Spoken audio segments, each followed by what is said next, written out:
Орусиянын мамлекеттик думасы мунай тармагындагы салык маневры деп аталган мыйзам долбоорун экинчи окууда жактырды. Орусиялык экономисттердин эсеби боюнча бул мыйзамдын кабыл алынышы менен ички рыноктогу күйүүчү майга болгон баалар 10%дан 20%га чейин кымбатташы ыктымал. Дүйнөлүк рынокто мунайдын баасы арзандап, анын айынан экспорттук кошуналар кыскарууда. Орус өкмөтү муну жабуу үчүн кем байлыктарды казуудан алынуучу салыкты жана күйүүчү май үчүн акцизди көбөйтүп жатат. Бул жагдай Кыргызстандын күйүүчү май рыногуна кандай таасир этиши мүмкүн? Ушул жана башка темаларга алыдагы 23 мүнөттө кененирээк токтолобуз. Эфирде Капитал экономикалык абзору, саламатсыздарбы? Бул чыгарылышта. Бензин дагы кымбаттайбы? Орус өкмөтү экспорттун төмөндөсүнүн ордун жабуу үчүн ички рыноктогу бааларды көтөрүп жатат. Ал ортодо казак президенти санкциялардын саатынан дүйнө жаңы экономикалык кризиске кептирет деп эскертип, улуттук фонддун резерви колдонулаарын билдирди. Кыргыз өкмөтү дагы экономикалык кыйынчылыктар болоорун айтып, бюджеттеги боштукту бир катар жаңы салыктар менен жабууну карап жатат. Мисалга, ашкерей байлыкка салынуучу салык.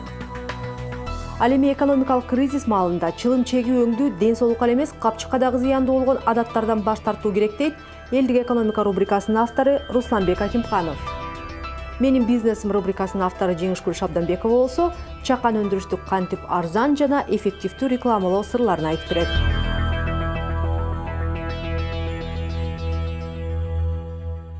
Ошентип Орусияда бензин баасы дагы кымбаттайт деп болжонууда. Деги эле дүйнөлүк рынокто мунай арзандап, ага улай бензин дагы арзандап жаткан маалда Орусиянын өзүндө жана орусиялык монополист компаниялардын көзүн караган Кыргызстан өңдүү постсоветтик өлкөлөрдө күйүүчү май кымбаттап жатат.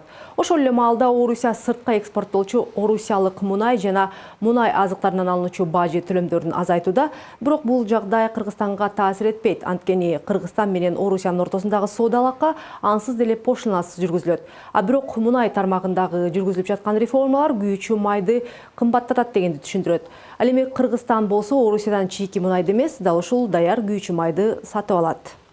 Ал ортодо дүйнөлүк рынокто мунайдын баасы түшүп жатканы коңшу Казакстанды санаага салууда. Казакстандын президенти өз өлкөсү деги эле дүйнө экономикалык кризистин алдында турганын айтып, улуттук фонддун резервтерин колдонууга туура келерин билдирди. Геосаясий кырдаал жана батыш өлкөлөрүнүн Орусияга карата киргизген санкциялары 2008-жылкы кризистен кийин ансыз дагы араң жанданып келе жаткан дүйнөлүк экономикага соккуруп жатканын айткан Нурсултан Назарбаев алдыда жаңы экономикалык чакырыктарды жеңүү үчүн улуттук фонддон 500 миллиард теңге бөлүнөт айтты.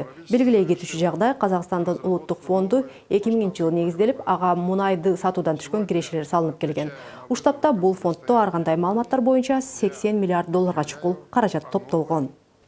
Ал ортодо Кыргызстандын улуттук банкынын валюталык резерви жыл башынан бери 115 миллион долларга чейин кыскарып, уштапта 2 миллиард 100 миллион долларды түзүүдө. Мунун негизги себеби доллардын кунунун өсүүсү. А мунун түпкү себеби болсо Орусияга карата киргизилген санкциялардын саат экенин айткан Кыргызстандын премьер-министри дагы экономикалык кыйынчылыктар эми эле сезиле баштаганын айткан. Казакстандагыдай катылган резервтери жок Кыргызстан экономикалык кризистин кесепеттерин жумшартуунун кандай чарасын көрө алат? 4 жылга жакын иштеп атат кафе. 10 чакты тегерегинде киши иштейт. Ишкер Элдар Абакиров сомдун туруксуздугу бир жагынан бизнести, экинчи жагынан элди кыйнап жатканын айтат. Сырьёну көбүн сырттан ташып келген кыргыз өндүрүүчүлөр үчүн доллардын кунунун өсүшү өндүрүштү кымбаттатып, айрымдар чыгашага иштеп жатат дейт Элдар. Ал бизнесмендер товардын баасын толук кымбатканга мындай чечим кабыл албай атат. Анткени сом кечөө эле 52-53 болсо, бүгүн уже 58 болуп кетти, эртең 60, бүрсү күнү канча билбейбиз болуп кетет. Алар кардарларына мындай кайра туура эмес мамиле кылбаш үчүн 2-3 жолу баа көтөргүсү келбей атат. Алар түшүнгүсү келип атат, сом канча менен токтойт. Анан ошого жараша бааны бир көтөрөйүн деген ой белек. Анча-мынчалар көтөрүп атат, бирок көбү көтөрбөй атат. Көтөрбөгөндө учурда булардын пайдасын ошол доллар көтөрүлгөн жеп коюп атат. Азыр көп бизнестер мындай айтканда өтө аз пайда менен же пайдасыз эле иштеп атат. Доллардын жана бензиндин кымбатташы бул базар бааларын аныктаган негизги фактор деп айтууга болот. Монополияга каршы мамлекеттик агенттик жүргүзгөн мониторингке караганда, соңку 2 ай ичинде базар баалары, тактап айтканда негизги керектөөдөгү тамак аш түрлөрү 1%дан 7%га чейин кымбаттаган. Мындан улам кардарлардын сатып алуу мүмкүнчүлүгү чектелип жатканын айткан ишкер Элдар Абакиров бир эле курулуш тармагын мисал келтирүүдө. 100 сом тапса, мурун 50 сомун квартира төлөгөнгө пайдаланчы, 50 сомуна тамак ашчы. Бүгүн тамак баасы кымбаттап калды. Ошон үчүн бүгүн ал 60-70 сомун тамакка колдонуп атат. Квартирага төлөнгө бир 30 сомдой эле калып атат деп айтсак болот. Ошондуктан акыркы 3-4 ай трендинде Мен билген көп курулуш компанияларда кардарлар убагында төлөбөй атат акчаны, анын бир 30-40, кээ бир компанияларда 50% төлөбөй калды. Бул эмне деген сөз? Курулуштар азыр уже жайлап баштады. Анан бул тренд кете берсе, мындай топ калганга чейин барышы мүмкүн да. Айтмакчы да ушул курулуш тармагы соңку 10 айдагы ички дөңөнүмдүн өсүшүнүн 28% берген. Эгер бул тармактагы өсүш басаңдай турган болсо, жалпы эле экономикалык өнүгүү төмөндөш толук ыктымал. Ал ортодо өкмөт Кыргызстан экономикалык кыйынчылыктардын босогосунда турганын айтып, кыйынчылыктар эми эле сезиле баштаганын билдирди. Жогорку Кеңеш депутаты Марат Султанов экономикалык кыйынчылыктардын кесепетин жумшартуудагы Кыргызстандын эки артыкчылыгын көрөт. Биринчиден, бул өлкөдө доллардын курсун рынок тескейт.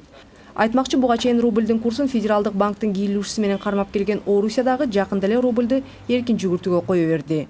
Экинчиден, Кыргызстандын экономикалык өсүшүн майда жана чакан бизнес камсыздап келет. Ал эми Казакстанда, Россияда негизинен баягы чоң мамлекеттик корпорациялар, чоң ишканалардын ролу чоң да. Бир жагынан баягы өсүп атканда бул абдан чоң мындай кандай бир драйвер сыяктуу иштеп берет да, алдыга паровоз сыяктуу бүт экономиканы тартып кетет. Бирок кризис учурунда булардын бурулушу өзүн өзү кайрадан неме структуралык өзгөртүү жасаушу кыйыныраак болуп калат. Ошондон мындай кризис учурунда биздин экономикабыз тезирээк бурулганга мүмкүнчүлүгү бар да. Марат Султановдун айтымында, азыр өкмөт дал ушул бизнеске жагымдуу шарттарды түзүү менен гана экономикалык кыйынчылыктарды жеңе алат. Эгерде биз бизнеске жакшы шарттарды, жакшы мүмкүнчүлүктөрдү түзүп берсек, ошол бизнес өзү эле ушул немени өзгөртүп жакшы шарттарды түзө баштайт да. Мен ойлоп атам, биз Кыргызстанда азыр ошол эле жол менен барганга мүмкүнчүлүк бар.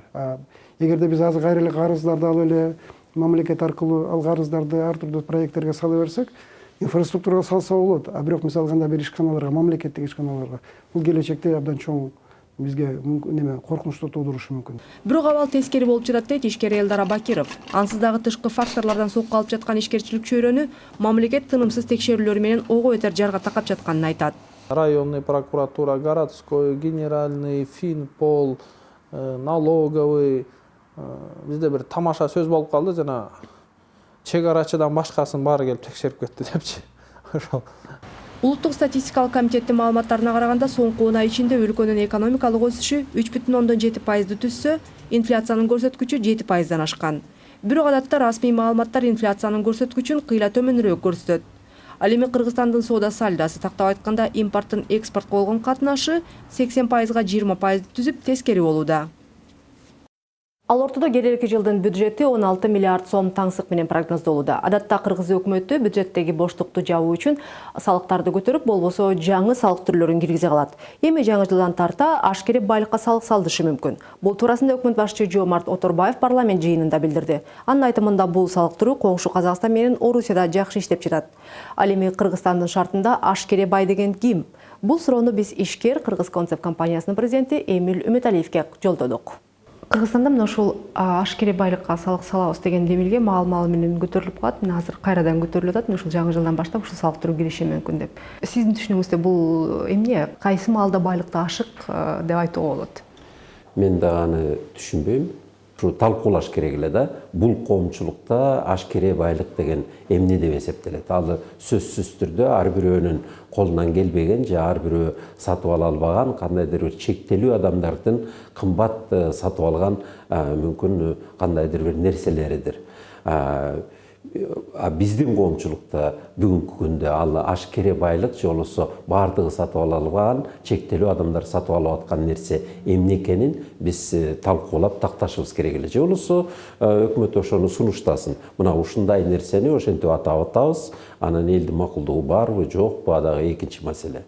Негизинен салыктардын кандай түрү болбосун, кандай популисттик жол менен, кандай элге жагымдуу жолу менен сунушталбасын, деги эле салыктын көбөйүшү, салыктын санын түрлөрүнүн көбөйүшү сөзсүз түрдө экономиканы ылдыйлатат дагы, өнүгүүнү токтотот. Чынында Кыргызстандын шартында менимче бул байлыктын индикатору өзгөчө бир өзүнчө да.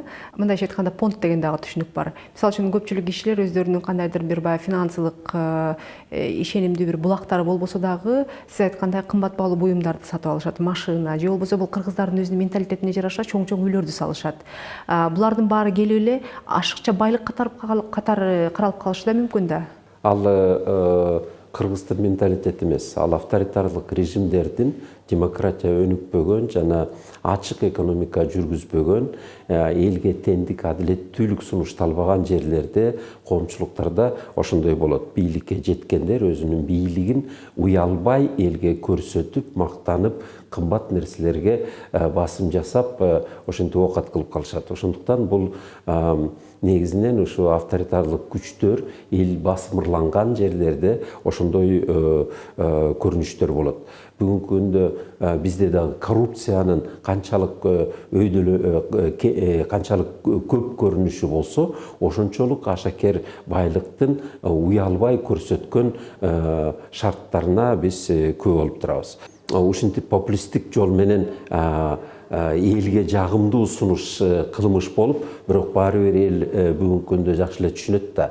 Биринчи ирет эң бай ашыкча каржылаган же болбосо ашыкча пайдаланган